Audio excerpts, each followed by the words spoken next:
Good Morning Business, le monde qui bouge, l'interview. Des élections ce week-end en Roumanie, des élections au Portugal, un premier tour en Pologne et puis cette réunion dont on parle à l'instant entre le Royaume-Uni et l'Union européenne. Il s'est passé beaucoup de choses en Europe ce week-end. On va tout décortiquer avec notre invité Yves Bertoncini. Bonjour, vous êtes consultant en affaires publiques et européennes. On va peut-être commencer avec la Roumanie, avec ce sursaut européen, ces électeurs qui se sont déplacés en masse vers les urnes. Il y avait une crainte du côté des pro-européens sur un candidat d'extrême droite. Il n'a pas gagné. C'est donc le maire, c'est un candidat dont on n'a pas beaucoup parlé ces derniers temps, le maire centriste de Bucarest qui a gagné. Qu'est-ce que ça vous inspire, cette victoire ? Je ne suis pas absolument surpris sur la longue période parce qu'il y a quand même un ancrage européen très fort des Roumains qui ont voulu rejoindre l'Union européenne avec des difficultés. Ils ont été décalés par rapport aux Polonais, par exemple. La Roumanie et la Bulgarie, pays en difficulté avec une corruption élevée, mais un fort ancrage européen. Ils ont voulu rejoindre Schengen, on les a fait patienter, ils viennent juste de rejoindre l'espace Schengen en janvier. Donc que la population roumaine, confrontée à un choix binaire, c'est ça la présidentielle, comme chez nous, c'est binaire, in fine, dans un sursaut, puisse choisir l'ancrage européen par rapport à un candidat nationaliste qui, lui, mettait en doute cet ancrage, l'ancrage dans l'OTAN, avec une proximité avec la Russie, c'est pas très étonnant. Ce qui a peut-être aidé, c'est que le maire de Bucarest, par contre, que vous évoquez, à l'origine, c'est aussi un candidat société civile, un mathématicien un peu anti-système, qui a fait campagne contre la corruption, et donc ça a pu aider que ce soit ce candidat-ci, même s'il avait une image, évidemment... Pas un profil politique classique. Voilà, même s'il avait l'image de le maire de la capitale, on a vu ce que ça pouvait parfois donner en France, notamment par rapport aux provinces roumaines ou aux provinces françaises. Donc voilà, ça ne me surprend pas. C'est quand même un surcroît de participation qui permet d'expliquer ce verdict, parce que c'est vrai que le candidat nationaliste était très en tête et qu'en général, quand on a 20 points d'avance à 40, on gagne. Caroline, c'était historique la participation, je crois. Oui, 65% à peu près, taux le plus important depuis la présidentielle de 1996. Georges Simeone et Telegram ont accusé Emmanuel Macron, la France, d'ingérence. Ce sont des accusations graves, inédites en Europe. Oui, mais alors, je crois qu'il faut faire la différence entre le fait d'essayer d'intervenir, d'influencer, et ça, que les Européens le fassent, et même les Russes, les Américains, les Chinois, bon, pourquoi pas.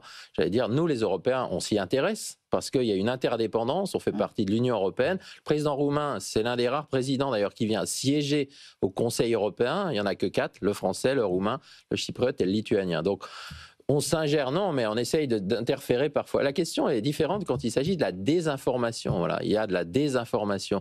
Est-ce que la France a désinformé massivement en Roumanie? Je ne crois pas. Enfin, il faudrait donner des preuves de tout ça. Il parle d'ingérence, Pavel Duros, sur Telegram, où il y aurait des messages qui auraient été effacés. Oui, mais qu'on puisse dire aux plateformes, et ça, quand je dis on, les Européens, il y a même une loi, Digital Services Act, d'arrêter, de laisser se propager, c'est ça le sujet, de la désinformation. Que les Européens aient pu le dire, et les Français, oui, bien sûr, que M. Durov, ce qu'il se refuse à faire, régule les contenus sur la plateforme Telegram, et on a les mêmes sujets sur d'autres plateformes.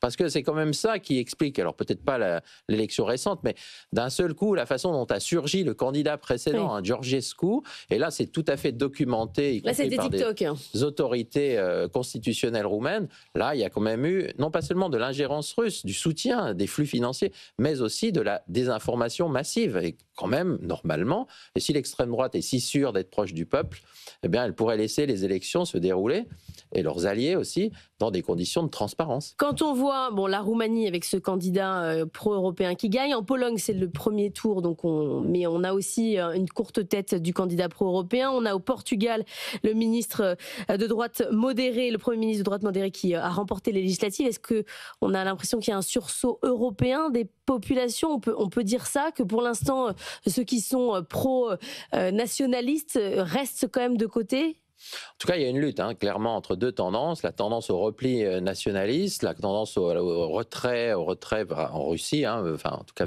contre la Russie vis-à-vis de l'Ukraine. La tendance trumpiste, on va dire, isolationniste. Elle existe, cette tendance, en Europe. Et puis, il y a une autre tendance qui a plutôt le vent en poupe récemment, là, parce que justement, face aux défis extérieurs, Vladimir Poutine, Donald Trump, qui non seulement nous lâche, mais même hostile, agressif, Xi Jinping, enfin, la façon dont la marche du monde ordonnance avec des Européens qui sont de moins en moins nombreux. On n'est plus que 5,5% de la population mondiale, on n'est plus le centre du monde. Cette idée, pardon, c'est basique, que l'union fait la force, oui, a plutôt tendance à obtenir un petit sursaut, j'allais dire, dans la période récente. Et quand on regarde les sondages européens, les eurobaromètres, on voit d'ailleurs que sur la question clé de l'appartenance à l'Union européenne, on a des scores jamais atteints. Historique, le Brexit n'a quand même pas été un succès flamboyant. Et donc, le fait que sur la question de l'ancrage, et c'est ça le doute qu'il y avait avec Simeone, c'est est-ce qu'il veut rester ou pas, c'est pas très clair tout ça. Là, il y a un clair sursaut européen. Ensuite, une fois qu'on est dans l'Union européenne, qu'est-ce qu'il faut faire? Quelles sont les politiques à conduire? Là, c'est plus nuancé. Et effectivement, dans ce cadre-là, vous pouvez avoir une poussée des forces nationalistes, une poussée de la droite en général, pas de l'extrême droite seulement, de la droite, sur des thématiques un peu plus conservatrices, je dirais, que portait aussi M. Simeone. Caroline. Concrètement, si le candidat nationaliste s'imposait lors du second tour en Pologne, quelles conséquences cela pourrait avoir sur la place de la Pologne au sein de l'Europe? Alors c'est moins gênant que pour la Roumanie. La Roumanie, je l'ai dit, le président va siéger au Conseil européen, même si bon, il faut aussi qu'il s'arrange avec le gouvernement. Il aurait été en cohabitation, M. Simeone. La Pologne, c'est différent. Donald Tusk est Premier ministre de la Pologne. Il a une majorité droite-centre clairement pro-européenne. Donc, ça ne changerait pas grand-chose sur la ligne européenne de la Pologne, sa représentation. En revanche, sur ce que peut faire Donald Tusk, sa coalition en Pologne, ça oui, parce que le président polonais a un droit de veto qu'il utilise. Et donc, sur toutes les thématiques, notamment sociétales, les droits des femmes, y compris à l'avortement, la protection des minorités. La réforme de la justice, il a bloqué plusieurs réformes. L'état de droit, là, aujourd'hui, les Polonais sont empêchés. Donc, je dirais que c'est vraiment là un choix polonais, un choix intérieur polonais qui se joue. Et crucial pour l'Europe. Qui est crucial d'abord pour les Polonais. D'abord pour les Polonais, parce que tant mieux que la Pologne aille mieux, que effectivement sur l'état de droit, tout ça soit beaucoup plus clair que dans la période précédente, et aussi que les droits humains soient mieux respectés en Pologne. La ligne européenne de Donald Tusk est là, et elle restera, quoi qu'il en soit, a priori, y compris si le candidat des conservateurs du PiS devait l'emporter. Il a quand même été deuxième à 2 points derrière, et il y a 15% à l'extrême droite, donc il y a quand même une réserve de voix potentielle. Et il y a un deuxième tour, évidemment. Merci beaucoup Yves Bertoncini d'être venu ce matin dans la matinale de l'économie. Dans un